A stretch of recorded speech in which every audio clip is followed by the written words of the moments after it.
বানপানী যোৱাৰ পিছত বৰ্তমান অসমত কি অৱস্থা চলি আছে হেয়া চাবলৈ কোনোবা এগৰাকী ৰাষ্ট্ৰীয় চেনেলৰ সাংবাদিক আপুনি উজনি অসমত দেখিছেনে?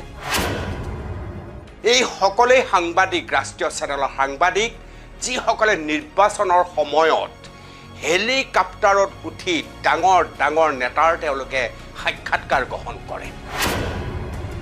নিৰ্বাচনৰ সময়ত তেওঁলোকে বিভিন্ন প্ৰচাৰ প্ৰসাৰে কৰি হাহাকাৰ লগাই দিয়ে।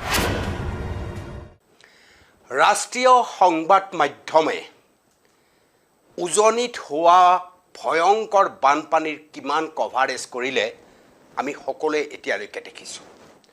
মই ধৰি ল'লোঁ যে বানপানীৰ সময়ত পানী যিহেতু বহুত উঠি থাকে তেওঁলোক আহিব নোৱাৰে, কিন্তু পানী যোৱাৰ পিছত বৰ্তমান অসমত কি অৱস্থা চলি আছে সেয়া চাবলৈ কোনোবা এগৰাকী ৰাষ্ট্ৰীয় চেনেলৰ সাংবাদিক আপুনি উজনি অসমত দেখিছেনে? এই সকলে সাংবাদিক ৰাষ্ট্ৰীয় চেনেলৰ সাংবাদিক যিসকলে নিৰ্বাচনৰ সময়ত হেলিকপ্টাৰত উঠি ডাঙৰ নেতাৰ তেওঁলোকে সাক্ষাৎকাৰ গ্ৰহণ কৰে।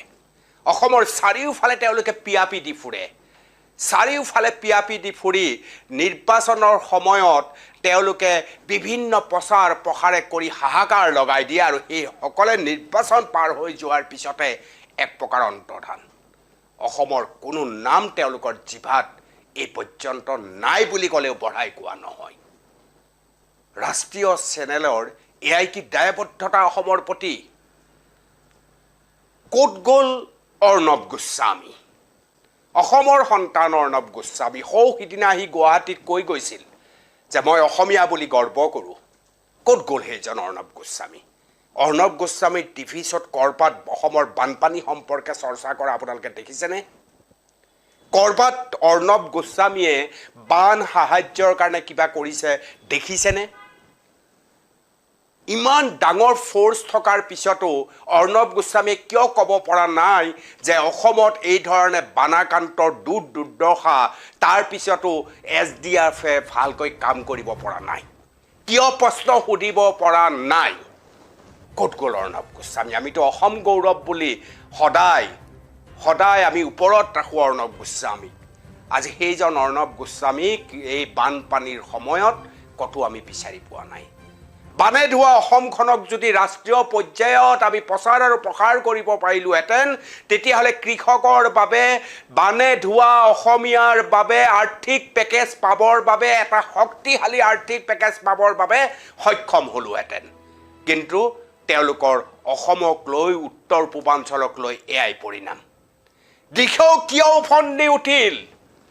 দিচাং নৈৰ এই পৰিস্থিতি কিয় হ'ল? ইয়াৰ উৎস কি? ক'ৰ পৰা বানপানীৰ সৃষ্টি হ'ল? প্ৰাকৃতিক কাৰণ নে নাগালেণ্ডত মনে জলবিদ্যুৎ প্ৰকল্পৰ কাম চলি থকাৰ কুফল? কোনো চৰ্চা আপুনি ৰাষ্ট্ৰীয় চেনেলত নাপায়। উজনি অসমৰ শিৱসাগৰ, চৰাইদেউ, নাজিৰাৰ গাঁৱে মানুহ শুব পৰা নাই, কান্দিছে। ভোকাতুৰ শিশুৰ বিভিন্ন ধৰণৰ ৰোগ হৈছে, তথাপিও ৰাষ্ট্ৰীয় পৰ্যায়ৰ অঞ্জনা কাশ্যপ, শ্বেতা সিং, অৰ্ণৱ গোস্বামীক কাকো আপুনি নাই দেখা। এটা শব্দ তেওঁলোকে লিখা নাই।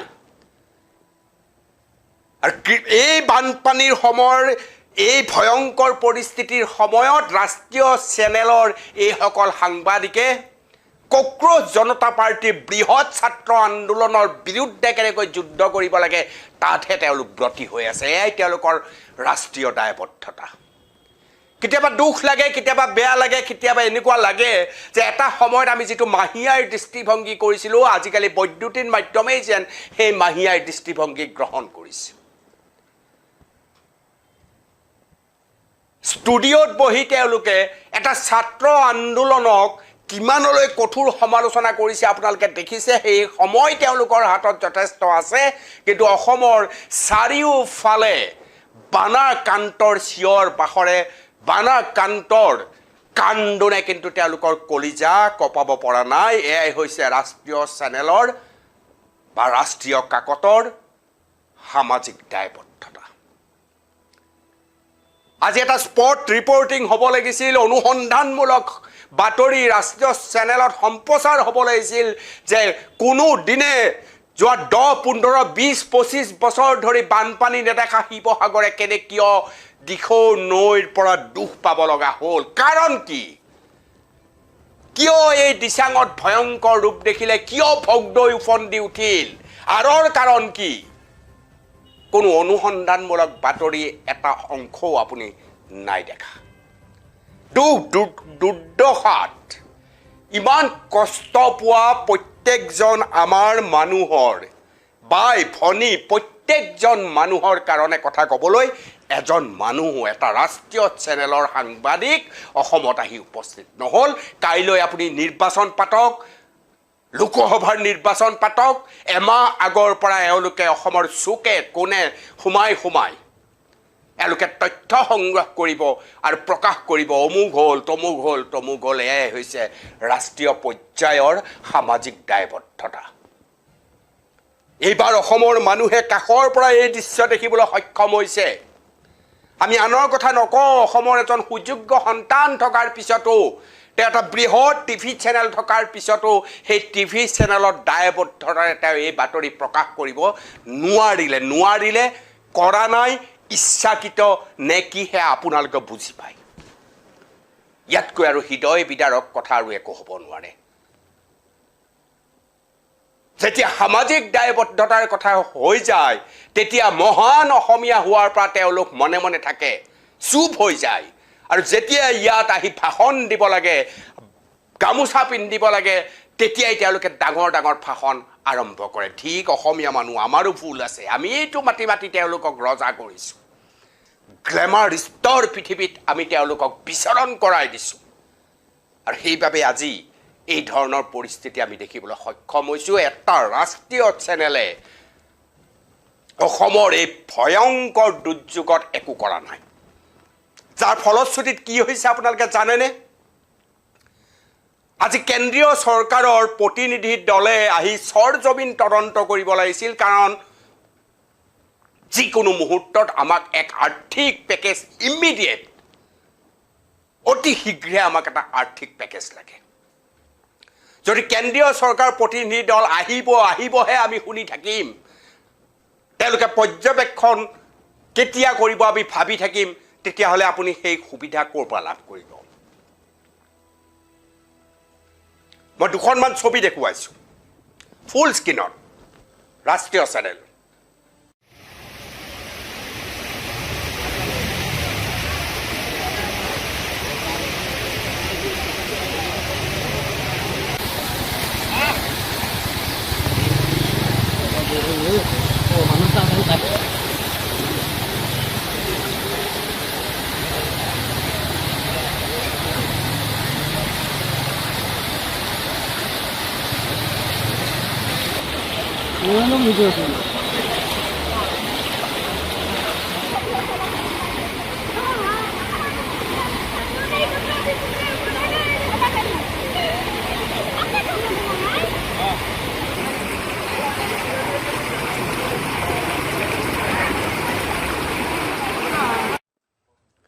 এয়া স্ক্ৰীনত আপোনালোকে ৰাষ্ট্ৰীয় চেনেলৰ সাংবাদিক দেখিছে ডাঙৰ মানুহ প্ৰভাৱশীল প্ৰধানমন্ত্ৰীৰ সৈতে তেওঁলোকে মুখামুখিকৈ সাক্ষাৎকাৰ গ্ৰহণ কৰে আৰু মোৰ দিশৌ পাৰ নাজিৰাৰ পাৰত কন্ননৰত মানুহৰ